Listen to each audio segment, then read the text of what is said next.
With that, I yield the floor. Madam President. Senator from Vermont. Madam President, I'm not on the Armed Services Committee, although I was 38 years ago. But I would think that there are any two people in this body who could work out a program to get the vote set up and vote on it, are the distinguished senior senator from Michigan and the distinguished senior senator from Oklahoma. I think the two of them as the leaders, the Democratic and Republican leader of the Armed Services Committee, I would hope and encourage my colleagues on both sides of the aisle to listen to the two of them, because I think they could probably work it out. Madam President,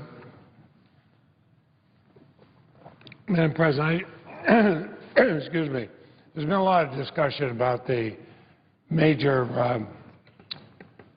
rules change that occurred here today. In my capacity as President Pro Tem, I was presiding during that time and did not get a chance to speak. I just want to say a few things. In the 4 decades I've served here, I've been here with both Democratic majorities or Republican majorities during Republican Democratic administrations. And we've had moments of crisis where I worried that our political differences outweighed the Senate's common responsibility, and yet we were always able to steer our way out of trouble. Majorities of both parties have come and gone. But I've never lost faith in our ability to see ourselves through the divisions and do what's best for the nation. But the past 5 years has been discouraging. Ever since President Obama was elected, Senate Republicans have changed the tradition of the Senate, an escalating obstruction of nominations. They crossed the line from the use of the Senate rules to abuse of the Senate rules. In fact, the same abuse recently needlessly shut down our government at a cost of billions of dollars to the taxpayers and billions of dollars to the private sector.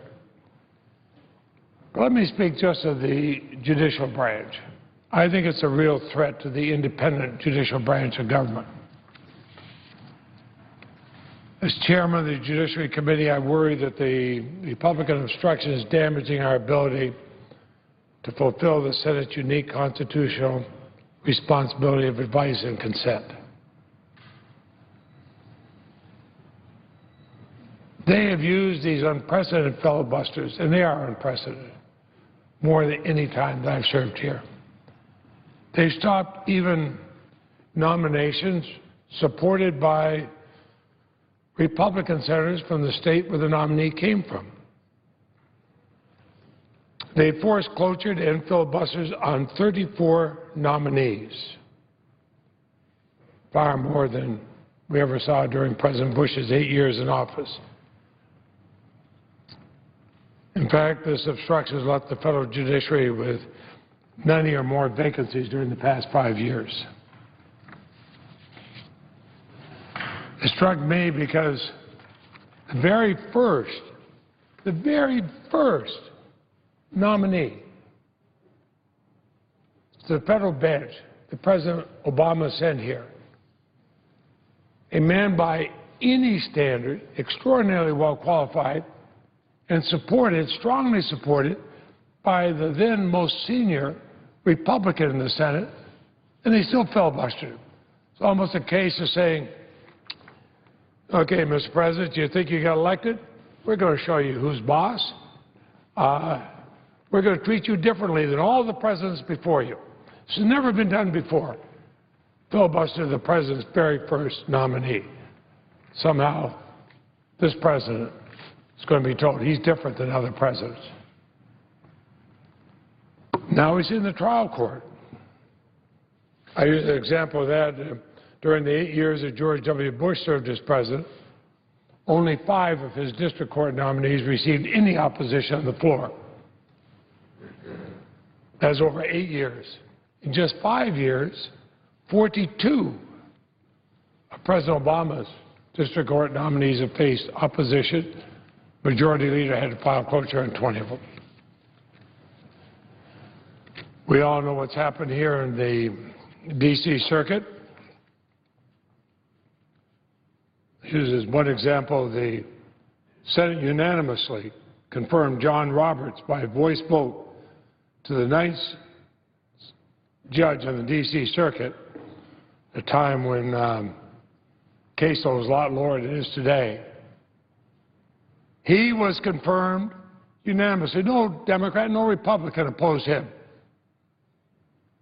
But when Patricia Millett was nominated the exact same seat by President Obama, a woman with just as good qualifications as John Roberts, and they both have great qualifications, she was filibustered. Some say we shouldn't call that a double standard. Well,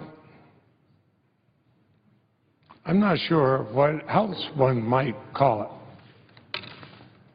Madam President, I do these not just to recite numbers, but I'm a lawyer.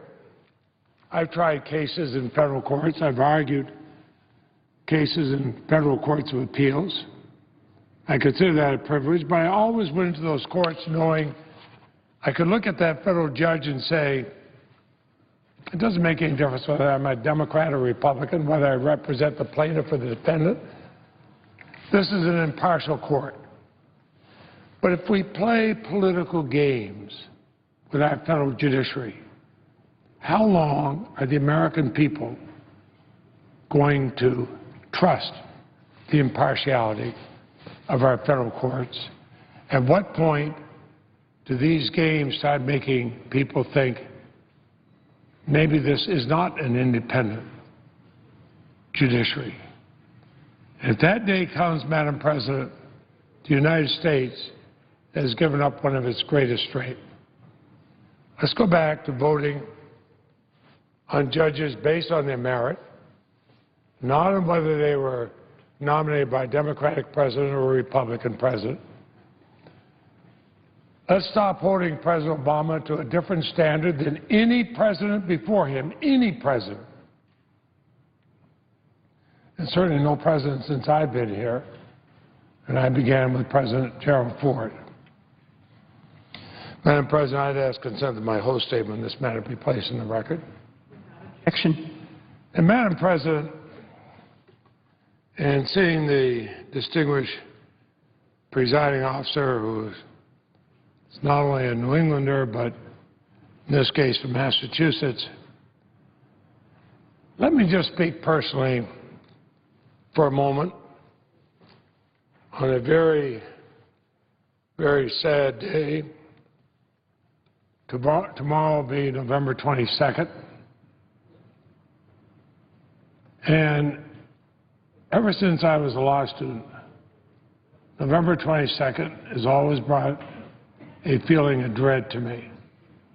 Tomorrow will be 50 years since President Kennedy was murdered. My wife, Marcel, and I were living in Washington at that time. She was a young nurse, registered nurse, working at the VA hospital on Wisconsin Avenue, a site now occupied by the Russian embassy. She was helping put this equally impoverished law student through Georgetown Law School. We had been there in this basement apartment, first during the Cuban Missile Crisis. And like everybody, we held our breath in this city, wondering if this new young president,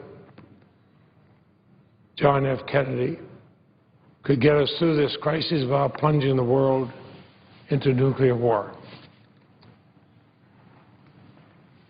I was excited we both were to be in the same city. And my family always been Democrats back in Vermont when the joke was that's the street where the Democrat lives on. There are so few of them in Vermont, but with an Irish Catholic father and Italian Catholic mother, and we had seen John Kennedy win notwithstanding, even in my state, something that doesn't exist anymore, an anti-Catholic attitude. Also excited, but now the real test came in the Cuban Missile Crisis. And he stood up to those people, some in the Joint Chiefs, who said they had so much more experience and we ought to go ahead and we had nuclear superiority over the then Soviet Union. Let's attack them. Let's have a preemptive strike. Madam President, anybody who studies history knows what would have happened. Half the world would have been destroyed. Instead, through patience and diplomacy, we get out of that situation. And so we watched a young president go step by step, not always accomplishing everything he wanted, but always inspiring young people. I remember standing on Pennsylvania Avenue and seeing an open car go by with him. He had greeted Emperor Haile Selassie. This was just months before he died. Driving down Pennsylvania Avenue, people cheering, and I was closer to him than I am to the distinguished presiding officer. We all were. I remember as a law student being invited to the White House with other students and standing there and being struck by how red his hair was, but how young he was, talking with all of us. But then I remember, as though it was yesterday and not 50 years ago tomorrow, when I was studying in the library at Georgetown University Law School, one of my classmates who was not a fan of President Kennedy's came in and said, "The president's been shot." I told him this was not, there's nothing funny about saying something like that. And then I saw the shocked look on his face and realized he was telling the truth. Now, we didn't have a car. I used to take the bus to school from where we lived in Glover Park area. I knew that Marcel had been working all night and probably home, gotten out of shift in the wee hours of the morning or early morning and was home sleeping, and I went running out and I grabbed a cab, said I'd go home and tell her what had happened. I think I got the only cab in Washington, D.C. that did not have a radio. Cab driver didn't know what was going on. I just said, let's go. We drove by on K Street where a number of the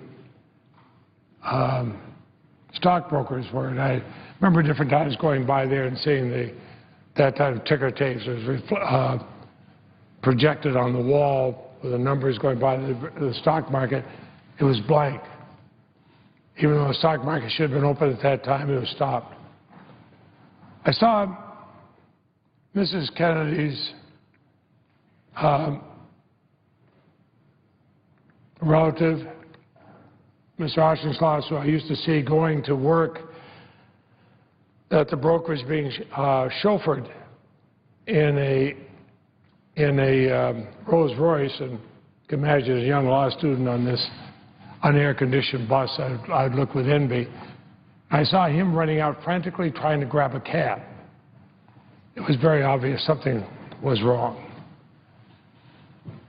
And I got home, banged the door, woke up Marcel. We turned on our TV set. I told her he'd been shot, and she's coming awake. Said, "Who?" I said, "The president." And we heard Walter Cronkite give, which something we keep saying over and over, have for 50 years, announcing the president was shot and was dead.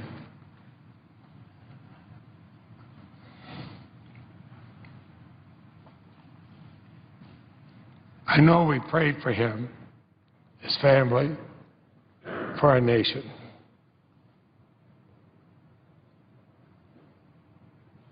Phones were just seizing up in Washington, but talked with our family back in Vermont.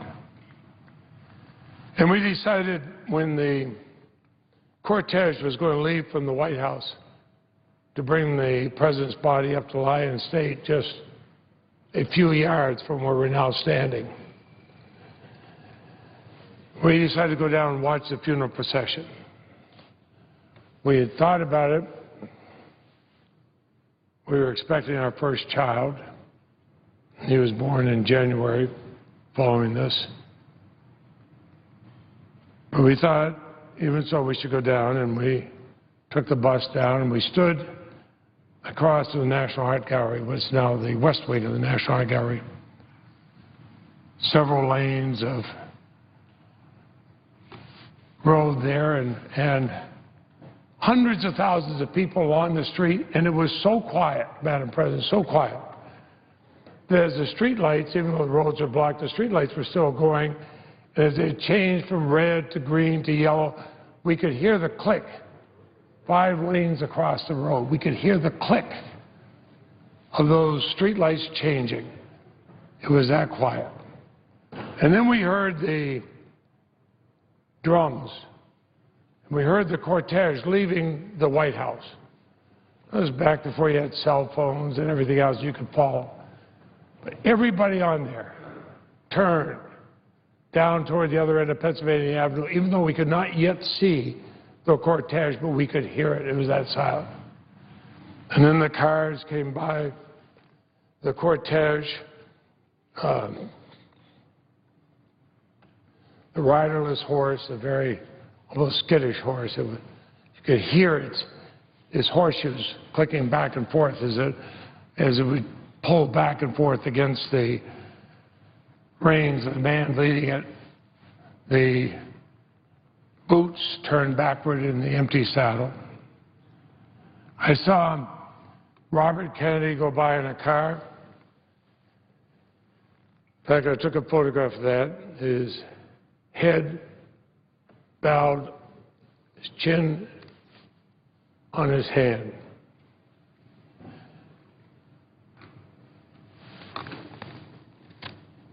It was such a sad, sad thing.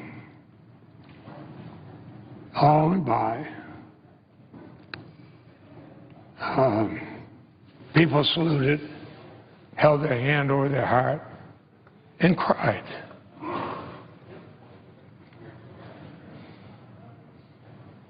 Again, Madam President, it's like it was yesterday.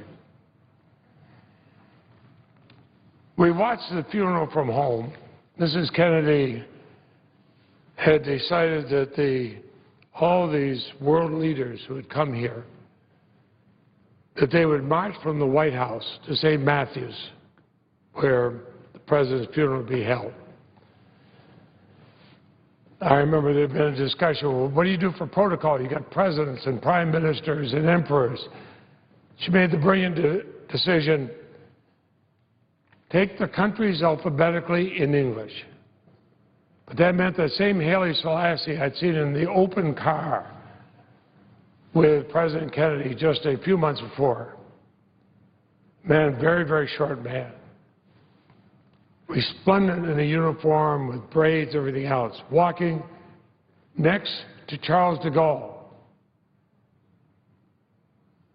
who, like myself, is well over 6 feet tall, in a very plain uniform without decorations. And nobody thought anything unusual about it. It was all so respectful. Because of so many heads of state, every police officer virtually in the city was downtown in that area. There wasn't a crime reported or committed in D.C. anywhere during that time. Everybody was glued to their TV sets. The funeral, Cardinal Cushing, Massachusetts, others there, young John Kennedy, John Jr. saluting the coffin as it went by. We were watching it when the burial at Arlington Cemetery, and we lived only a couple miles from there, and we saw the first jets in the sloop, the fighter jets flying over. We rushed outdoors just in time to see what we all know as the missing man formation, where the jets are in formation, but one peels off and goes straight up. We could see that from the street in front of our house. And then we saw Air Force One fly over and just coming out of having dipped its wing. This was a very large plane at that time. And here's Air Force One, blue and white and silver.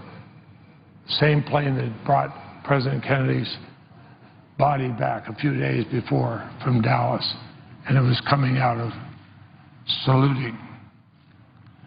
And, Madam President, I say this because throughout that time and everywhere we went, you saw a silent and stunned city. Both those who had supported President Kennedy and those who had not. Everybody knew what a blow this was to our country. In fact, I did not see again that kind of shock and silence in Washington, D.C. until I walked from my office on 9/11 here on Capitol Hill and saw the same thing after the attack on us. You know, Madam President, something like this, most people, you set aside your political background. I remember so many of us stood here on that March day when President Reagan was shot. We all joined hands, Democrats and Republicans, and prayed for his safety and for the country.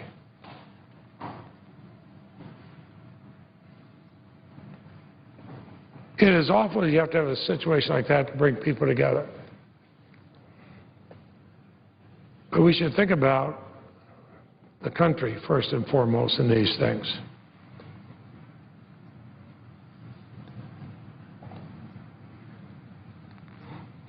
We look at those in succession of the presidency. We worry about what might happen to the president. Nobody ever wants anything to happen to any president, Republican or Democrat.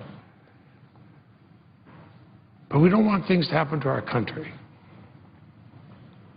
So I was one of those young people inspired by Robert Kennedy, by John Kennedy, and by Robert Kennedy, who invited me to join the Department of Justice as a young law student, except I was homesick and wanted to go back to Vermont.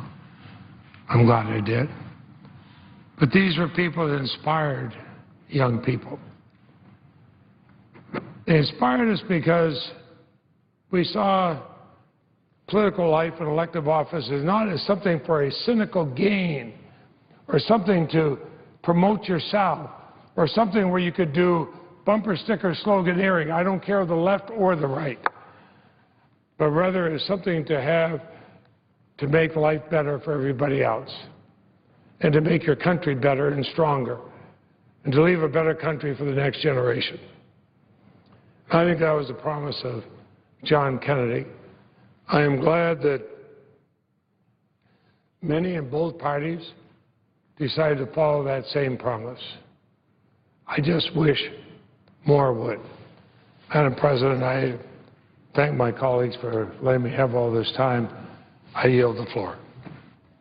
Madam President. Senator from Kansas. Madam President, I want to thank the distinguished senator from Vermont for his remembrance of those days that are so special to him and are also to really commemorate them so that they will be special to all of us. And I thank him for his comments.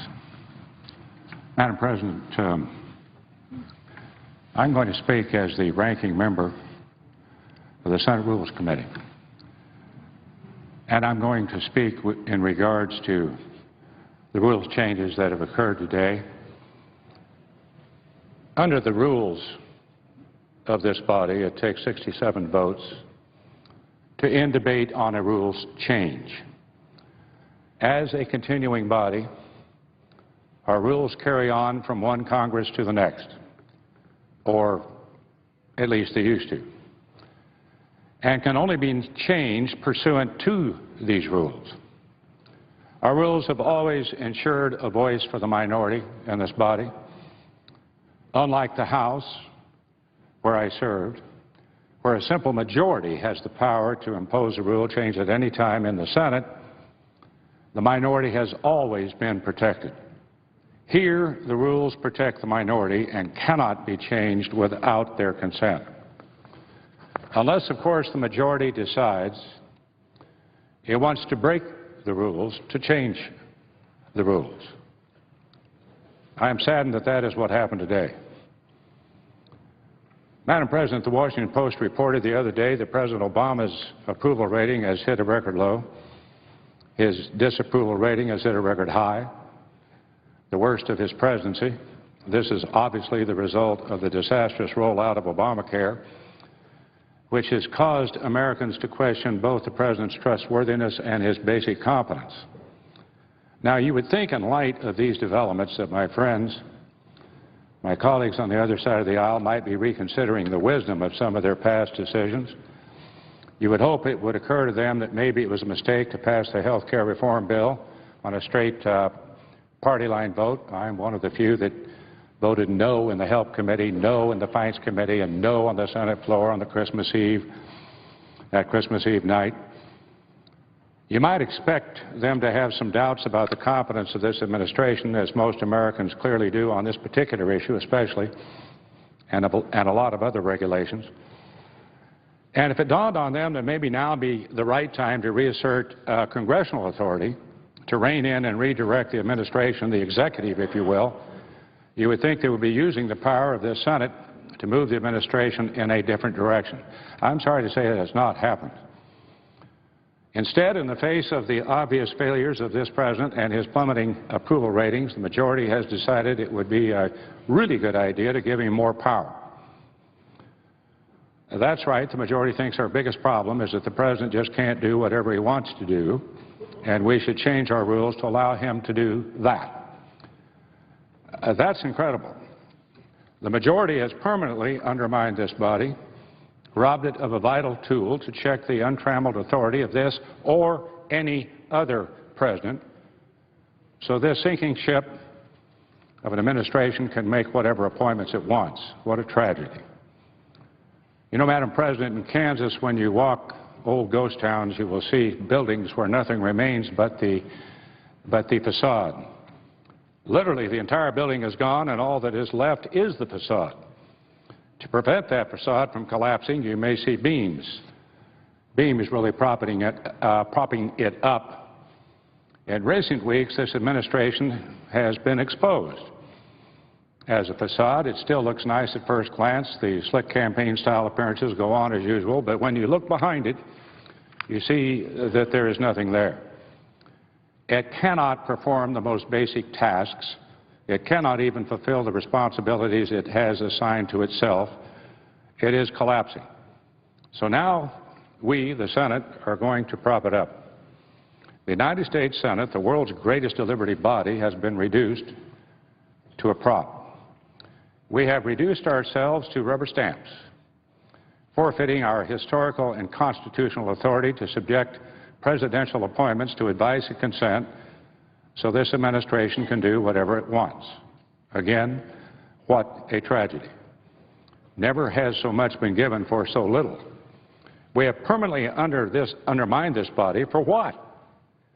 So this president can appoint a few more judges and stack the D.C. Circuit Court, who oversees the constitutionality of federal regulations?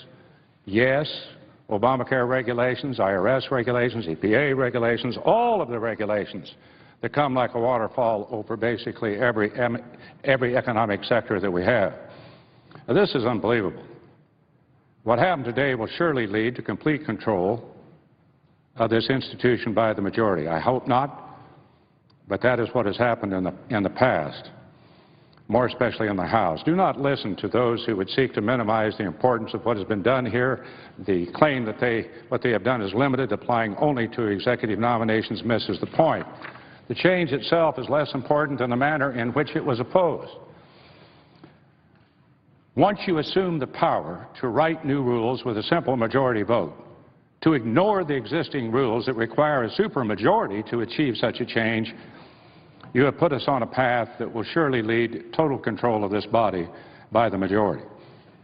Before today, there was only one House of Congress where the majority has total control. Now there are two. We have become the House. By its action today, the majority has ensured for many years to come that many will not have any rights beyond those which the majority is willing to grant. When he was in the minority, our current majority leader recognized this himself. In his book, The Good Fight, Senator Reid wrote about the battle over the nuclear option back in 2005. This is what he wrote. Once you open that Pandora's box, it was just a matter of time before a Senate leader who couldn't get his way on something moved to eliminate the filibuster for regular business as well. And that, simply put, would be the end of the Senate. I repeat, the end of the United States Senate. Senator Reid further wrote, there will come a time when we will all be gone, and the institutions that we now serve will be run by men and women not yet living. And those institutions will either function well because we've taken care of them, or they will be in disarray and someone else's problem to solve. He described the nuclear option this way then. In a fit of partisan fury, they were trying to blow up the Senate. Senate rules can only be changed by a two-thirds vote of the Senate, or 67 senators.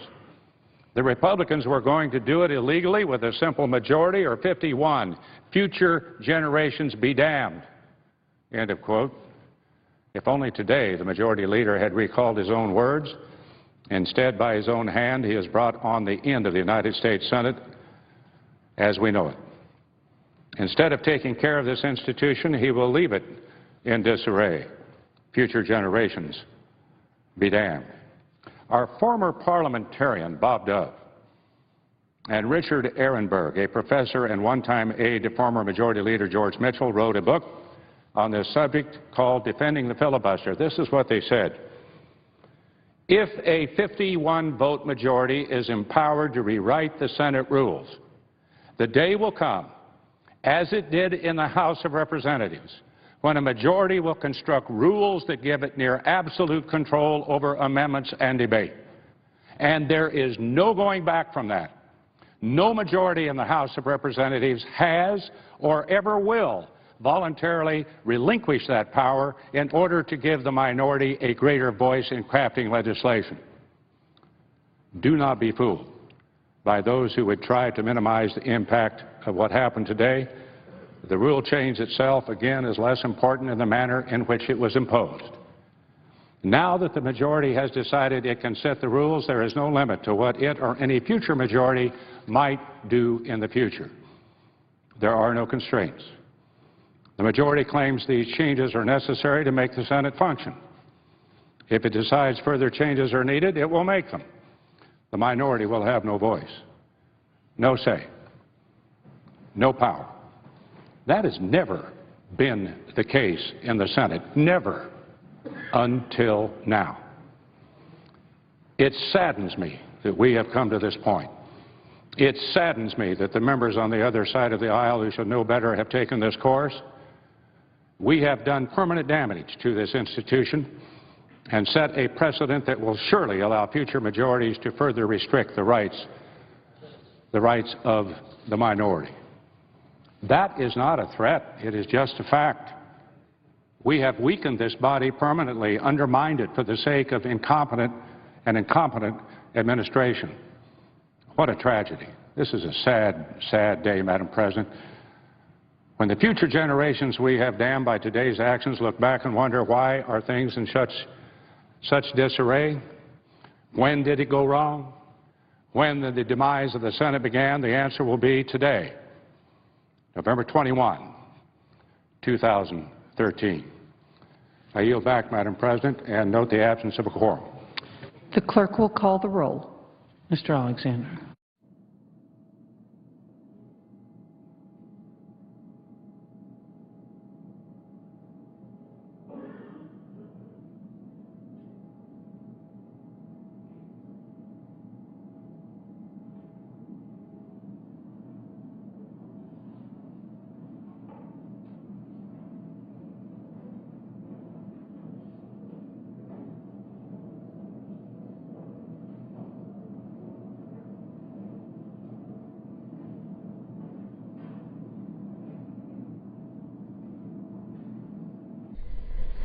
We just heard from Senator Roberts, who said he was speaking about the filibuster rules changes that happened today as chairman of the Rules Committee. The Senate changed the rules to allow confirmation of most executive and judicial nominations with a 51-vote simple majority. Until today, the minority party could block nominations with a 60-vote threshold. The Wall Street Journal writes about this, saying that a bitterly divided Senate voted Thursday to ease the confirmation process for most presidential nominees, a momentous and potentially risky step that limits the ability of Republicans to block President Obama's choices for executive branch and most judicial posts. The key vote was 52 to 48, with all but 3 Democrats, Senators Carl Levin of Michigan, Mark Pryor of Arkansas, and Joe Manchin of West Virginia voting for the change, and all 45 Republicans opposed.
It is. I ask consent that it be vitiated. Without objection. I ask unanimous consent that notwithstanding cloture having been invoked on the Millett nomination, the Senate resume legislative session in consideration of S. 1197. The time till 4 p.m. be equally divided and controlled between Chairman Levin and Ranking Member Inhofe or designees, with the chairman controlling the last half of the time. That at 4 p.m. the Senate proceed to vote on the motion to vote cloture on S. 1197, the Department of Defense Authorization Bill. That if cloture is invoked, notwithstanding cloture having been invoked, the Senate proceed to vote on adoption of S. Conres 28. Further, if cloture is invoked on S. 1197, the secondary amendments filing deadline be 5 p.m. today. Finally, that if cloture is not invoked on S. 1197, the Senate proceed to vote on adoption of S. Conres 28. Is there objection? Without objection.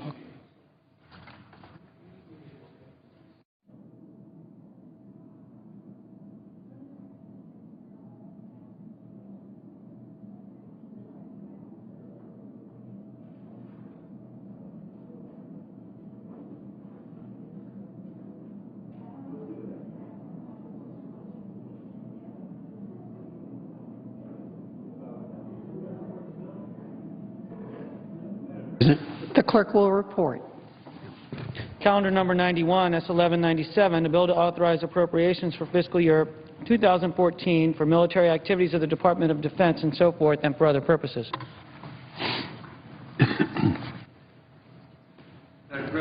First of all, Senator from Oklahoma. this is unnecessarily going to sound confusing because it shouldn't. Yesterday I came to the floor. Well, first of all, let me say and repeat as I have many times, I've never worked with a majority that I work closer with than the chairman of the Armed Services Committee, Senator Levin. We've worked very hard through a lot of issues. On the few where we disagree with each other, we've handled it in a very civil way. We both want a bill, and we'll have one. The problem we have on the Republican side is we have not had a chance to have amendments. Now, I don't have those charts in here, but this morning, earlier, I had charts in here to show that historically, every time this comes up, we have a number of amendments that the minority has, whether the minority happens to be the Democrats or Republicans. All we wanted to do was to consider these amendments. Now, yesterday I said, I don't think we'll be able to do it. But I'm going to attempt to come today, or yesterday I said tomorrow, with 25 amendments that all the Republicans said they would not object to, and that we would say these are the ones that we would like to have considered. Of those, probably not more, and assuming the Democrats had 25 also, the most that we would have up for consideration would be maybe 20, probably less than that, because historically that's the way it is. So I made the statement, we have this, I've given them, the majority, the amendments, the 25 amendments that we'd like to have considered, and I made the statement yesterday, and I want to repeat it today, that if we can have these amendments, now that we've agreed on a list, if we can have these amendments considered on the floor, then I would be a very strong supporter of this bill. However, after going to the work of coming down to these amendments, and that's not an easy thing to do, if we are rejected and we're not going to be able to have consideration of these 25 amendments, I would actually vote in opposition to cloture to go to the bill. Madam President. Senator from Michigan. Madam President, we will soon vote on whether to invoke cloture on Senate Bill 1197, the National Defense Authorization Act. This bill was reported out of the Armed Services Committee with a strong bipartisan vote of 23-3. We have enacted a National Defense Authorization Act every year for more than 50 years, and it is critically important that we do so this year. We spent all day yesterday debating two amendments addressing sexual assault in the military. But we've not been allowed to vote on them. There was objection on the other side to voting even on those two amendments which have now been fully debated. We were told that senators wouldn't let us vote on the sexual assault amendments because they were afraid that those would be the only votes. We offered to lock in additional amendments, 6 for Democrats, 6 for Republicans. That got an objection. Staff had built up a cleared amendment package of 39 additional amendments on a bipartisan basis, about half for each side, that were all agreed to on the merits. Again, we got thwarted. So over and over again, we got objections to considering amendments based on the accusation that we were not considering enough amendments. How on earth does blocking the considerations of amendments that we can all agree on advance the cause of considering amendments? Now, I'm going to continue to work with my friend from Oklahoma, and we are good friends and we work together well. He is right.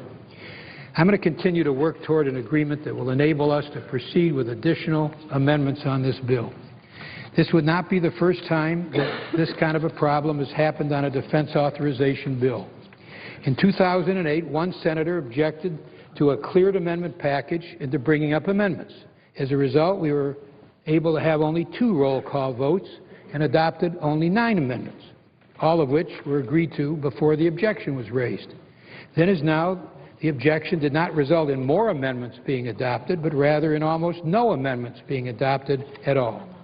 In 2008, we invoked cloture and proceeded with the bill with virtually no Senate amendments, a result which was less than ideal, but at least it enabled us to enact a defense authorization bill. Madam President, we must pass a national defense authorization bill. If we fail to do so, we will be letting down our men and women in uniform and failing to perform one of Congress's most basic duties, providing for the national defense. As is the case every year, if we fail to enact this bill, our troops will not get the full amount of compensation to which they're entitled. If we fail to act, the Department's authority to pay out combat pay, hardship duty pay, special pay for nuclear qualified service members, enlistment and reenlistment bonuses, incentive pays for critical specialties, assignment incentive pay, and accession and retention bonuses for critical specialties will expire on December 31st. After that date, we will have troops in combat who will not get combat pay. We will lose some of our most highly skilled men and women with specialties that we vitally need. Not only will we be shortchanging our soldiers, sailors, airmen, and Marines, we will be denying our military services critical authorities that they need to recruit and retain high-quality service members and to achieve their force-shaping objectives as they draw down their end strength. And that is not all. If we fail to enact this bill, Madam President, school districts all over the United States that rely on supplemental impact aid to help them educate military children will no longer receive that money. If we fail to enact this bill, the Department of Defense will not be able to begin construction on any new military construction projects in the coming year.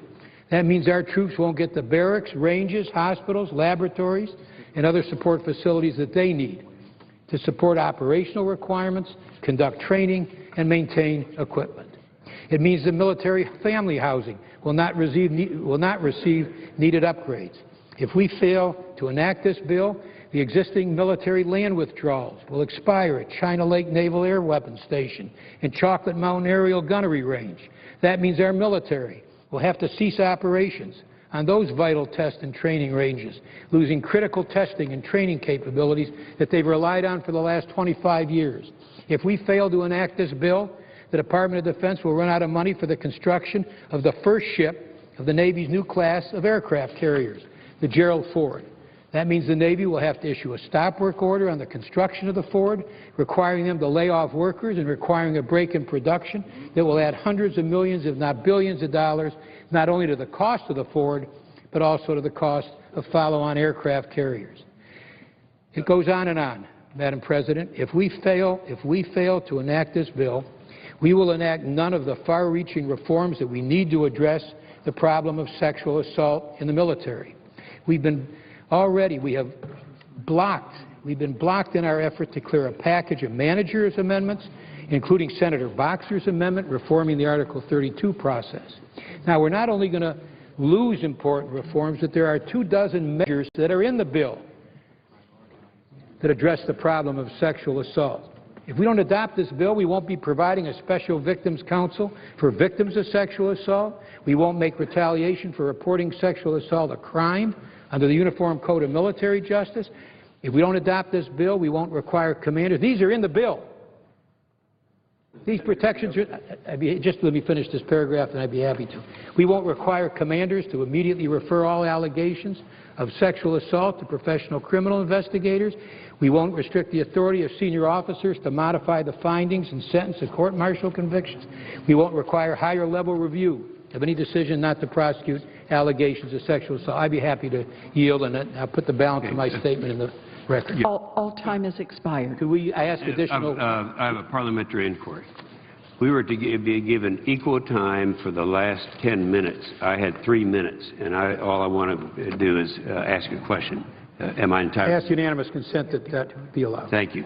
Without objection. Everything that my chairman has said, I agree with. He's making my speech for me. It's critical that we get the bill. All I'm saying is I made the statement yesterday that Republicans are entitled to some amendments. I'm asking now we're able to get it down to 25 amendments just to be considered. And will the majority consider these 25 amendments, which can be done, it could be done in a half a day. Would he consider that? Madam President? The senator from Michigan. There are no Democratic amendments on his list. No, I'd said 25 for the Democrats, and this is our list. You come up with your list. Madam President? Senator from Michigan. We cannot agree to a list of amendments which are not agreed to on this, many of which are not agreed to on this side, many of which would be filibustered on this side, which would result in just making it impossible for us to get to a defense authorization bill conclusion. I would ask unanimous consent, Madam President, that a unanimous consent request, which I was going to make but I will withhold, that lists 25 or 26 amendments, half Democratic and half Republican, that I was going to ask unanimous consent be adopted because they've been cleared, but which I understand will be objected to, so I won't make the unanimous consent request. Instead, I will put this request in the record. Without objection. Yeah, well, I'm just reserving the right to object. So I'm not. Oh, okay. There is no unanimous consent request. Yes, Senator from Michigan. And I would ask the balance of my statement be inserted in the record. Without objection. All time has expired. The clerk will report the motion to invoke cloture. Cloture motion. We, the undersigned senators, in accordance with the provisions of Rule 22 of the Standing Rules of the Senate, hereby move to bring to a close the debate on S. 1197, a bill to authorize appropriations for fiscal year 2014 for military activities of the Department of Defense, for military construction, and for defense activities of the Department of Energy, to prescribe military personnel strengths for such fiscal year and for other purposes, signed by 17 senators. By unanimous consent, the mandatory quorum call has been waived. The question is it the sense of the Senate that debate on S. 1197, an original bill to authorize appropriations for fiscal year 2014 for military activities of the Department of Defense, for military construction, and for defense activities of the Department of Energy, to prescribe military personnel strengths for such fiscal year and for other purposes, be brought to a close. The yeas and nays are mandatory under the rule. The clerk will call the roll. Mr. Alexander, Ms. Ayotte, Ms. Baldwin,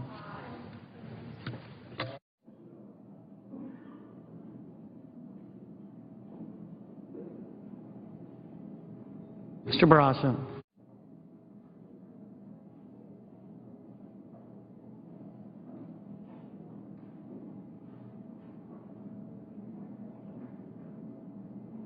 Mr. Baucus,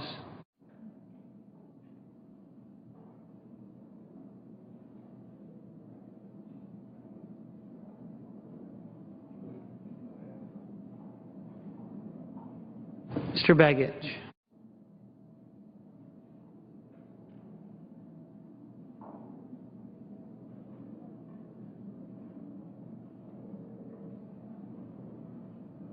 Mr. Bennett,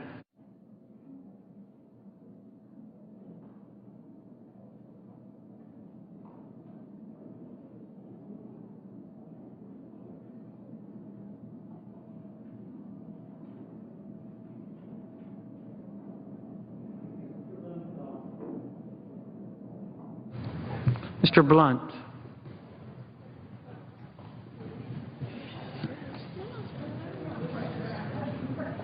Mr. Booker,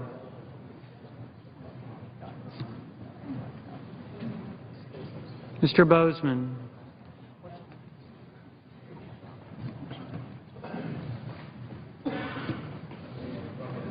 Mrs. Boxer,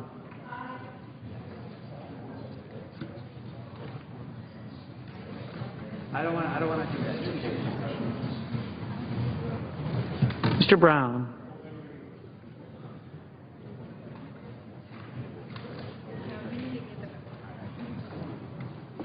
Mr. Burr.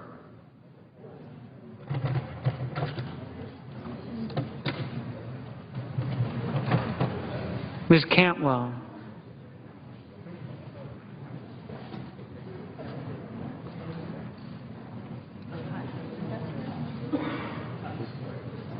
Mr. Cardin.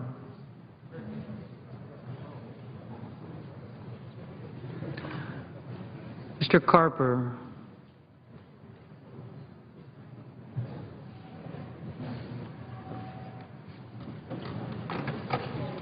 Mr. Casey.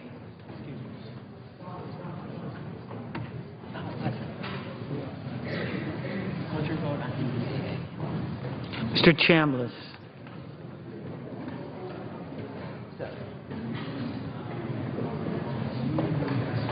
Mr. Coates.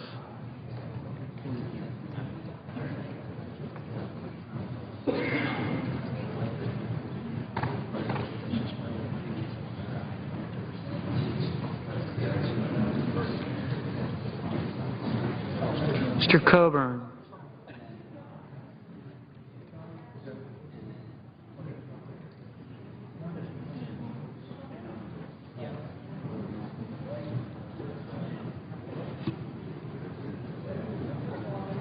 This is the last, there's one more. Mr. Cochran.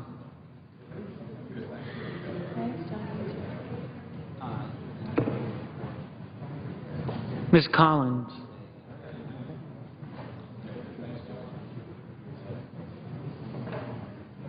Mr. Coons.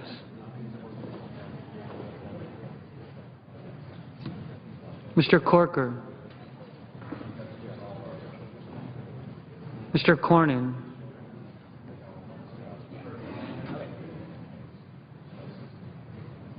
Mr. Crapo.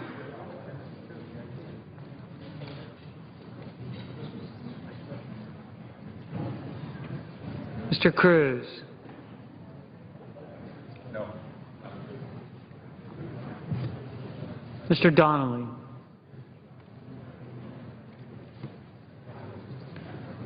Mr. Durbin.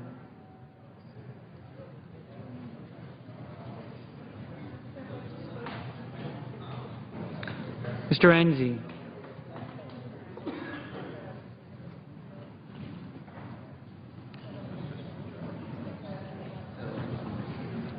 Mrs. Feinstein.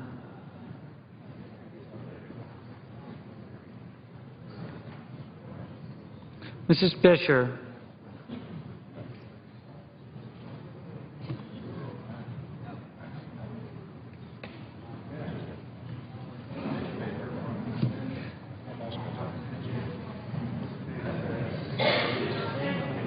Mr. Flake. No. Mr. Franken.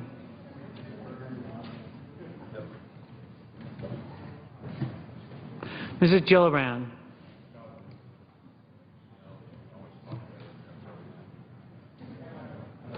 Mr. Graham. Mr. Grassley.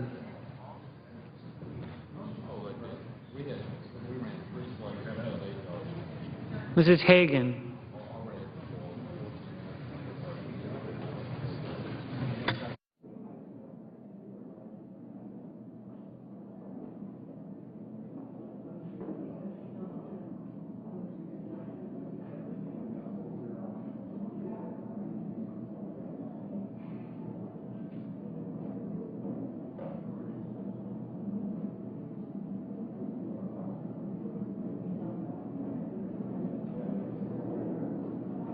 Mr. Harkin.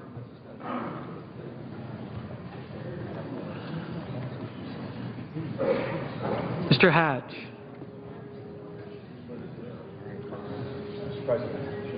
Mr. Heinrich.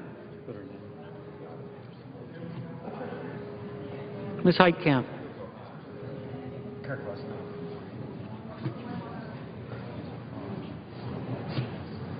Mr. Heller.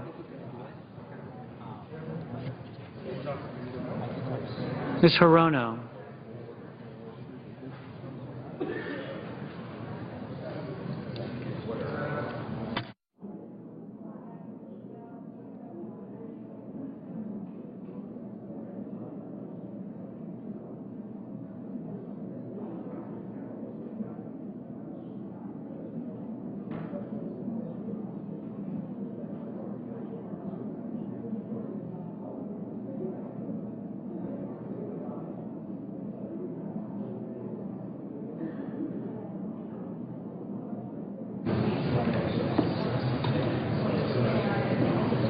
Mr. Heller. Ms. Hirono. Mr. Hoven. Mr. Inhofe.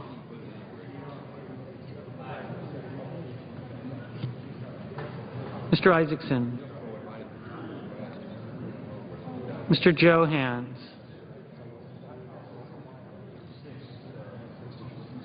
Mr. Johnson of Wisconsin. Mr. Johnson of South Dakota. Mr. Kane.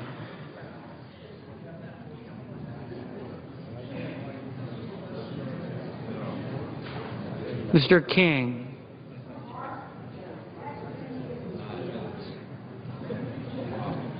Mr. Kirk.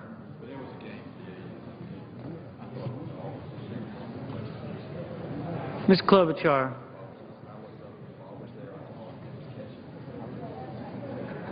Ms. Landrieu.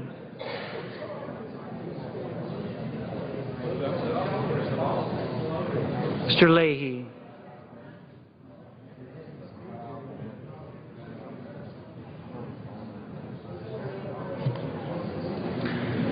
Mr. Lee.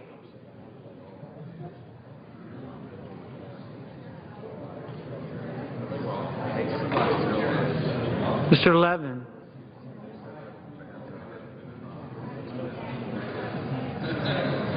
Mr. Manchin.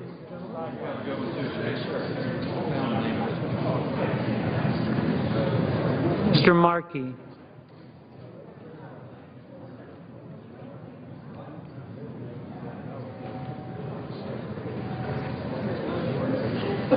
Mr. McCain.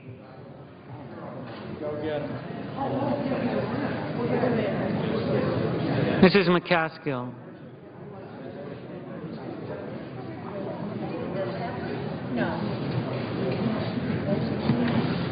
Mr. McConnell.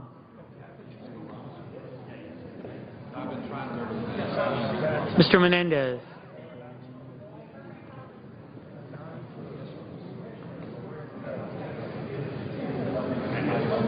Mr. Merkley. Ms. Mikulski.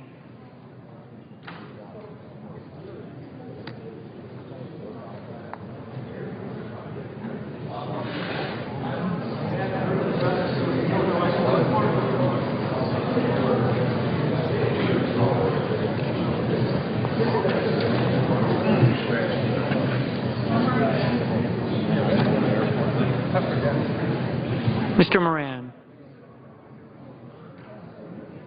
Ms. Markowski.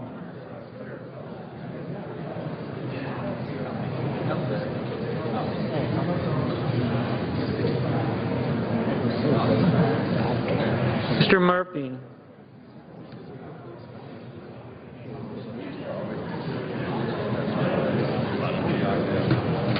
Mrs. Murray.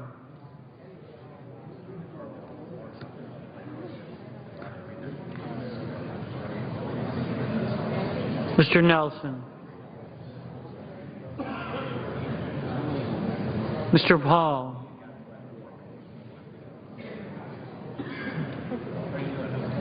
Mr. Portman.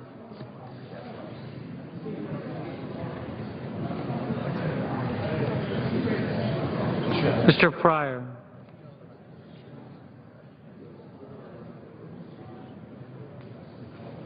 Mr. Reed of Rhode Island. Mr. Reed of Nevada. Mr. Risch.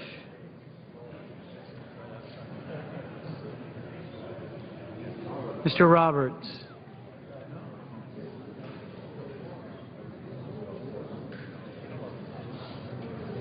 Mr. Rockefeller.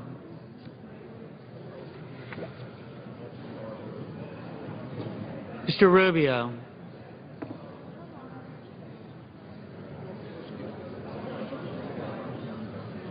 Mr. Sanders.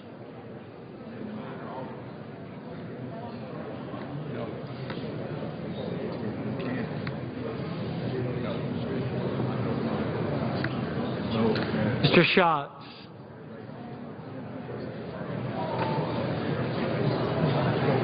No. Mr. Schumer.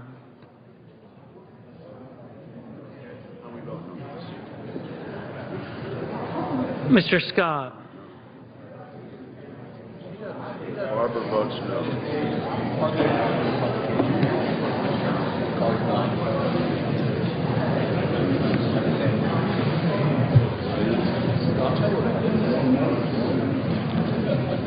Mr. Sessions.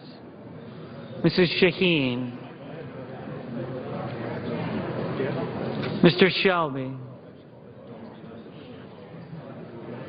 Ms. Stabenow.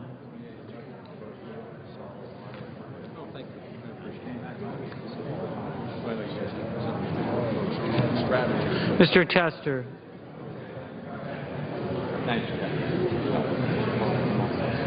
Mr. Thune. Mr. Toomey.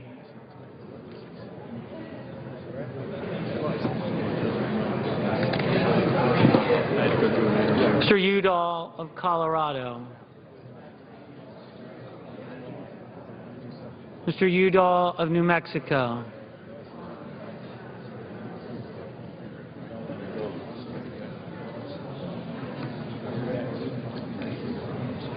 Mr. Ritter.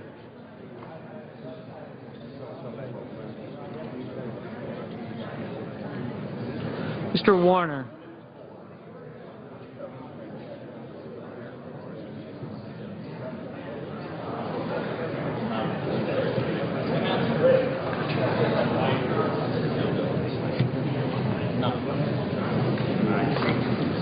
Ms. Warren. Mr. Whitehouse.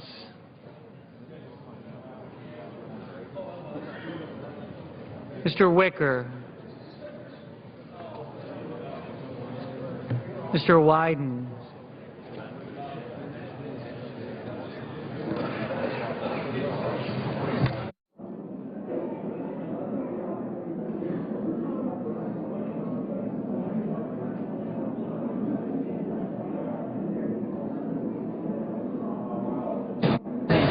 Senators voting in the affirmative: Baldwin, Begich, Boxer, Cantwell, Cardin, Carper, Coons, Durbin, Franken, Hagan, King, Klobuchar, Landrieu, Leahy, McCaskill, Merkley, Mikulski, Murray, Pryor, Reed of Rhode Island, Reed of Nevada, Sanders, Schatz, Tester, Udall of New Mexico, Warren, Whitehouse.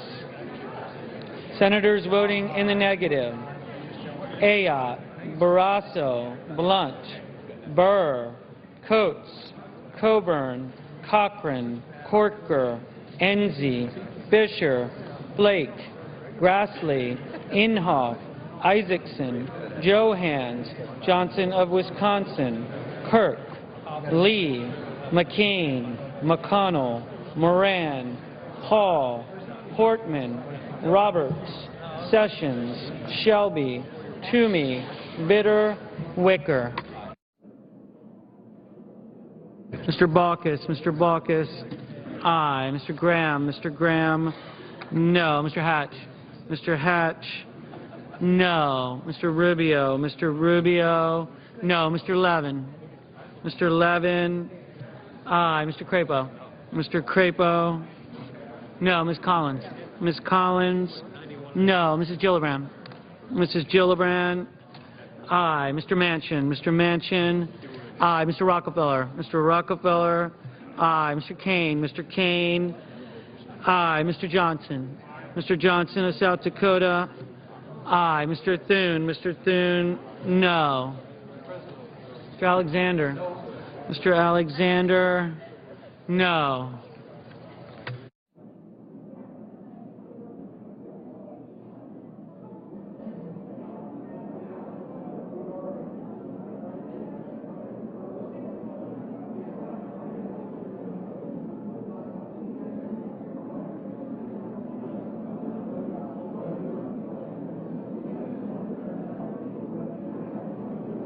Mr. Casey. Mr. Casey, aye.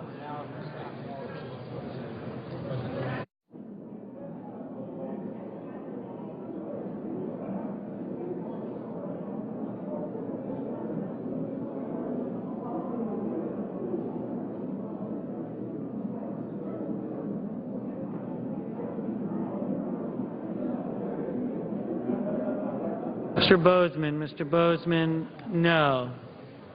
Mr. Donnelly. Mr. Donnelly, aye.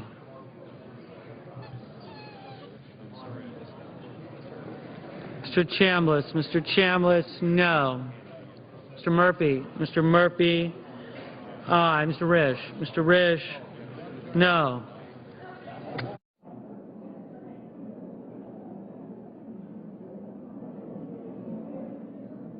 Ms. Hirono. Ms. Hirono, aye.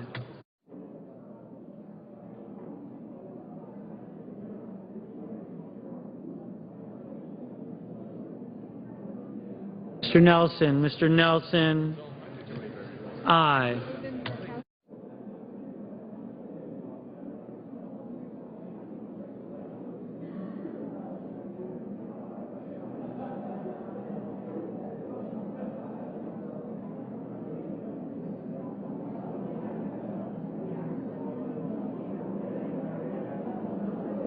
Mr. Scott. Mr. Scott, no.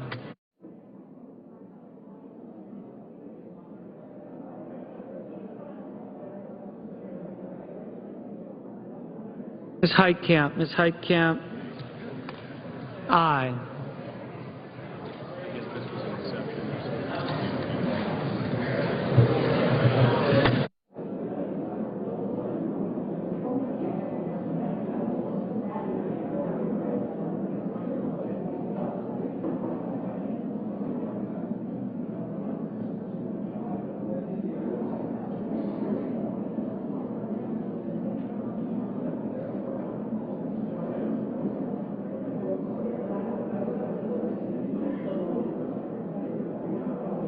Mrs. Shaheen. Mrs. Shaheen, aye.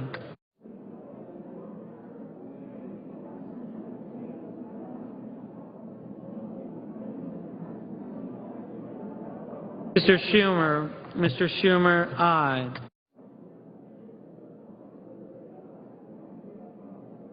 Mr. Menendez. Mr. Menendez, aye.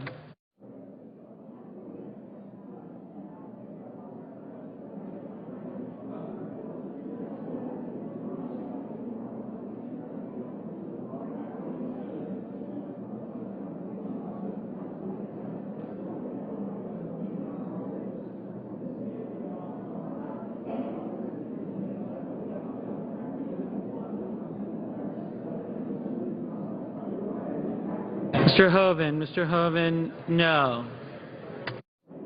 Mr. Heinrich. Mr. Heinrich, aye.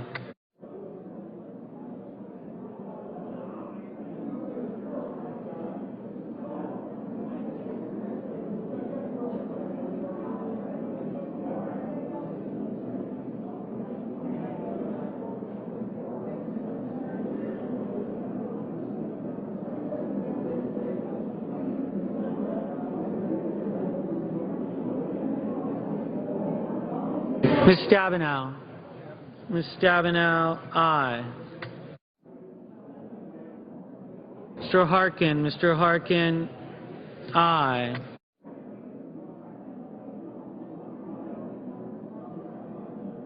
Mr. Bennett. Mr. Bennett, aye. Mr. Booker. Mr. Booker, aye.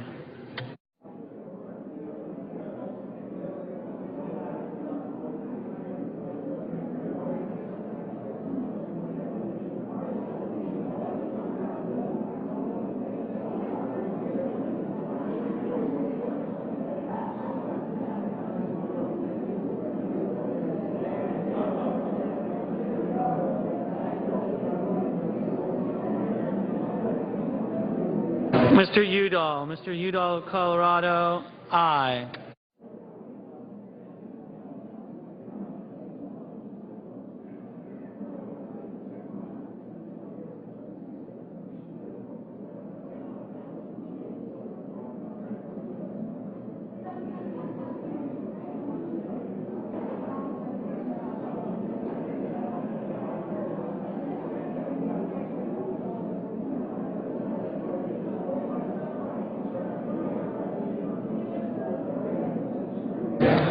Ms. Murkowski. Ms. Murkowski, no.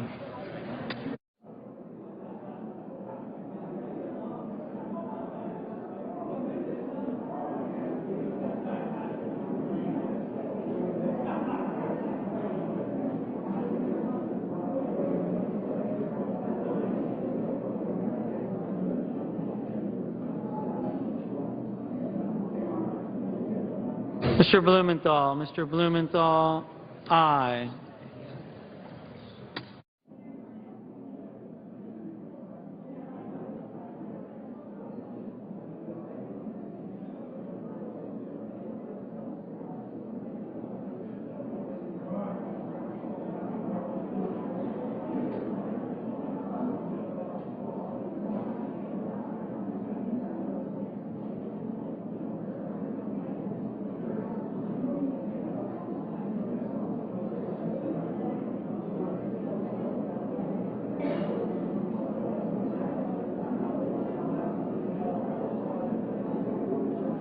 Mr. Brown. Mr. Brown, aye.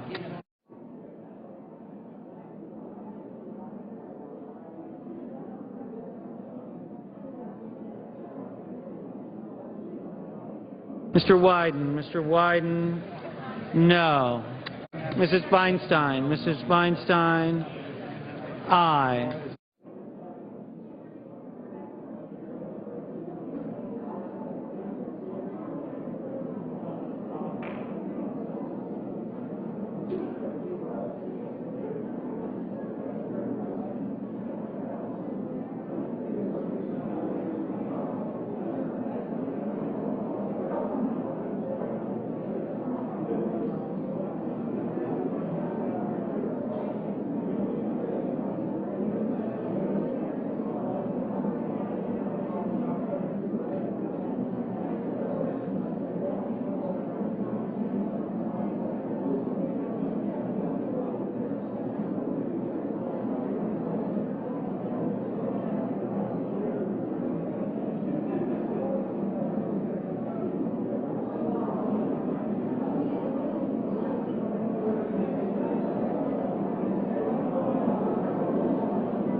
Mr. Reed of Nevada, no.